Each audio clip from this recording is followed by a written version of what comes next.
কখনো সুখে থাকবেন, কখনো দুঃখে থাকবেন, কখনো হাসি সুখের মধ্যে সময় কাটবে, আবার দেখবেন কখনো দুঃখের মধ্যে সময় কাটতেছে। কিন্তু আমরা যেহেতু ঈমানদার মুমিন, সেই হিসাবে সর্বাবস্থায় আল্লাহ পাকের উপরে শুকর আদায় করা উচিত। আরে কতজনের কত কিছু হয়ে গেছে।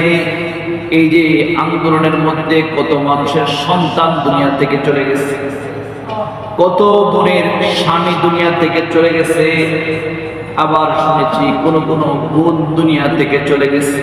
তারাও তো মায়ের সন্তান, তাদের কলিজার মধ্যে কত কষ্ট লাগছে। আমরা তো হারাই না, এই জন্য বলতে পারি না। যার হারায় সে বলতে পারে কত ব্যথা।